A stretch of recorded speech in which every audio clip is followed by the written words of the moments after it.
महत्वपूर्ण प्रश्नों की बात करें तो सबसे पहले प्रश्नों के 5-6 वाक्यों में उत्तर, जिसमें पहला प्रश्न है लेखक यात्रा से क्यों डरते थे। तो जैसा कि हमने गद्य में देखा कि पहली बात, लेखक यात्रा प्रिय नहीं थे, उन्हें यात्राएं नहीं अच्छी लगती थी। क्यों? क्योंकि यात्रा पर निकलते समय वे सोचते थे कि रास्ते में न जाने कैसे कैसे लोग मिलेंगे और नए शहर के लोगों का व्यवहार कैसा होगा। और सबसे अधिक परेशानी की बात ऑटो वाले के बारे में सोचकर होती थी कि नए शहर के ऑटो वाले जो होते हैं वो मनमाना किराया मांगते हैं और इन्हीं कारणों से लेखक यात्रा से डरते थे। तो हमें जो यह 4-5 कारण है वो लिखने हैं कि सबसे पहली बात, यात्रा प्रिय नहीं थे। दूसरी बात, नए शहर के लोग कैसे होंगे, व्यवहार कैसा होगा। और सबसे अहम बात, वहाँ के ऑटो वाले कैसे होंगे। क्यों? क्योंकि यह ऑटो वाले हैं, वह क्या करते हैं, मनमाना किराया मांगते हैं और इसीलिए लेखक को इन्हीं कारणों की वजह से यात्रा पे जाने से डर लगता था। उसके बाद का प्रश्न है कि लेखक के साथ मोहन ने अपनापन कैसे जताया, कि भाई जो उसका मन है वो मान लो कि लेखक से जुड़ गया हो, वो कैसे मोहन जताता है। तो मोहन ने जब शुरू से ही अपने प्रेम पूर्ण व्यवहार से लेखक का दिल जीत लिया था। मोहन है वो पहले से ही, जब से वह लेखक और उनकी पत्नी स्टेशन से निकलकर जा रहे थे, तभी से मोहन उनसे आत्मीयपूर्ण बात कर रहा था। वह लेखक को तभी से बाबूजी और उनकी पत्नी को अम्मा कहता था, यानी कि सीधी तरीके से बता नहीं दिया था कि मुझे आप में अपने माँ बाप दिखते हैं, लेकिन उसका व्यवहार यह बता देता था कि अपना मन जैसे उसने जोड़ लिया हो लेखक के साथ। और स्टेशन पर जब विदा होते हैं लेखक और उनकी पत्नी, तब लेखक 500 रुपये देना चाहते हैं तो मोहन वह लेने से इनकार कर देता है। तभी दिखाई देता है कि उसे पैसों से नहीं, लोगों से प्यार है। और लेखक एवं उनकी पत्नी को पाकर उसे ऐसा लगा हो जैसे उसके अपने माँ बाप मिल गए हो। और उस माँ बाप के सुख के सामने जो उसने मेहनत की है, परिश्रम किया है, वह पैसे लेना उसे तुच्छ लगता है कि भाई अपने माँ बाप को मैं जो माँ बाप समान मानता हूँ, उनके पास से मैं पैसे कैसे ले सकता हूँ। और पारिश्रमिक पैसे लेने से जब वो मना करता है तो एक तरह का जो परायापन है वो महसूस होने लगता है। और तभी लेखक अपना फोन नंबर देकर उनसे संपर्क बनाए रखने का आग्रह भी मोहन करता है कि भाई भले लगता हो पराये हो, लेकिन मैं तो आपको अपना मानता हूँ और आपको फोन भी करूंगा शौक से कि आप कैसे हो। तो इस प्रकार मोहन लेखक के साथ अपना मन जोड़ लेता है। इसके बाद का प्रश्न है मित्रों कि मोहन का चरित्र चित्रण कीजिए, मोहन कैसा है। तो यह प्रश्न का उत्तर जो है मित्रों आपको देना है कि मोहन कैसा था। चरित्र चित्रण, उसके माँ बाप के बारे में, घर के बारे में, नौकरी के बारे में, शादी के बारे में, सब संक्षिप्त में आपको लिखना है, ठीक है। उसके बाद मित्रों 2-3 वाक्यों में उत्तर हमें देने हैं, जिसमें पहला प्रश्न है कि लेखक ने ऑटो वाले की बात को स्वीकृति क्यों दे दी।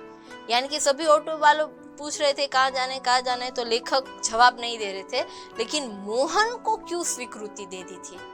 तो लेखक ने ऑटो वाले की जो जिद थी और जो आवाज थी उसमें एक आकर्षण महसूस करते हैं लेखक कि भाई ये तो जिद कर रहा हो, ऐसा लग रहा है कि भाई आप दूसरे ऑटो में जाना ही है तो फिर मेरे ऑटो में क्यों नहीं। और दूसरा, जो आवाज में मोहन बात कर रहा था उसमें कुछ आकर्षण था, उससे प्रभावित होकर रिक्शा में बैठने की स्वीकृति देते हैं। लेखक वहीं से मोहन से प्रभावित हो गए थे, जबकि उसकी जीवन की घटनाओं के बारे में अभी तक उन्हें परिचय नहीं हुआ था, लेकिन फिर भी मात्र उसकी आवाज से उसे ठीक लगा और इसलिए लेखक ने स्वीकृति दे दी।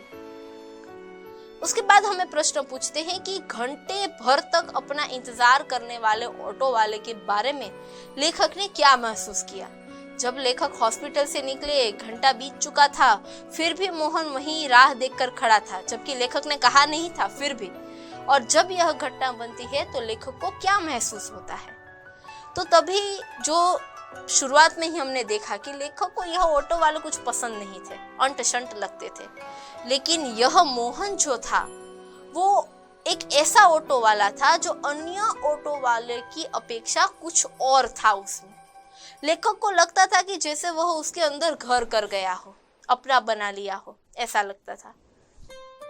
फिर पूछा है कि मोहन की पारिवारिक स्थिति क्या थी। तो जैसा कि हमने देखा कि मोहन जो है उसका घर वैसे तो आगरा में था, माँ बाप गुजर गए थे और उसके बाद बड़े भाई ने मोहन की परवरिश की थी। बड़ा भाई वकील था और शादीशुदा भी था। मोहन बीए पास था लेकिन नौकरी खोज रहा था अब तक उसे नौकरी नहीं मिली थी। तो यह उसकी पारिवारिक स्थिति थी, परिवार की। शादी के बारे में बात नहीं करनी, सिर्फ पारिवारिक स्थिति के बात करनी, यानी कि माँ बाप, भाई और नौकरी। उसके बाद हमें पूछते हैं कि लड़की किस बात के लिए तैयार नहीं थी, क्यों। फिर उसके बाद थानेदार मसीहा कैसे बन गया और लेखक मोहन से बहुत बड़ा क्यों बताते हैं।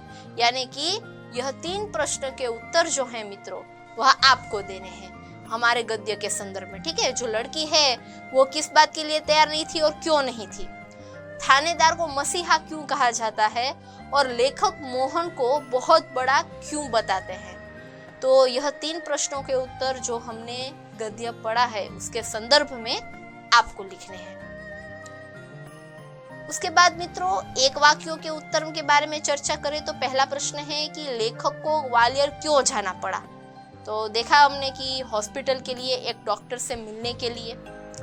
फिर लेखक के न कहने पर भी ऑटो वाला उनका इंतजार क्यों करने लगा, क्योंकि उन्हें होटल तक भी पहुंचाना चाहता था, ठीक है। जबकि लेखक ने कहा नहीं था, फिर भी ऑटो वाला राह देख रहा था। उसके बाद लेखक को क्यों लगा कि मोहन के साथ कोई अवांछित घटना घटी है। जब वह होटल में चाय पीने के लिए अपने साथ ले गए तब बात करते करते मोहन जो है वह एकाएक चुप हो जाता है और तभी लेखक को लगता है कि इसके साथ न होने वाली घटना हुई है। फिर है लड़की ने मोहन से घिघियाते हुए क्या कहा। वो लड़की जो है बेचैन होकर आई थी, वो मोहन से क्या कह रही थी, मुझे बचा लो। बस इतना ही शब्द लड़की ने कहा था और मोहन उससे शादी कर लिया। उसके बाद है थानेदार की क्या व्यवस्था थी, मोहन ने ज्यादा पैसा लेने से क्यों इनकार किया और मोहन ने लेखक से क्या आग्रह किया। यह 3 प्रश्नों के उत्तर मित्रों आपको लिखने हैं, ठीक है। कि थानेदार की विशेषता क्या थी, वो क्यों दूसरे थानेदार से अलग था। फिर मोहन ने ज्यादा पैसे लेने से क्यों इनकार कर दिया था और मोहन ने लेखक से क्या आग्रह किया। यह प्रश्नों के उत्तर मित्रों आपको देने हैं। उसके बाद का प्रश्न जो है मित्रों कि विधान किसने और किससे कहे हैं। तो पहला विधान है इससे विवाह करना प्रीतिकर भी होगा और मानवीय भी। तो यह बात मोहन थानेदार से कहता है कि अगर मैं इस लड़की से ब्याह करूंगा तो अच्छा रहेगा और यहाँ पे मेरी मानवता भी होगी। फिर भाई हर क्षेत्र में कोई ना कोई मसीहा दिखाई पड़ जाता है। यह मसीहे की बात लेखक करते हैं मोहन से। तीसरा है मुझे इतना पराया न कीजिए बाबूजी। यह जो विधान है मित्रों आपको बताना है कौन किससे कहता है, यह आप लिखेंगे।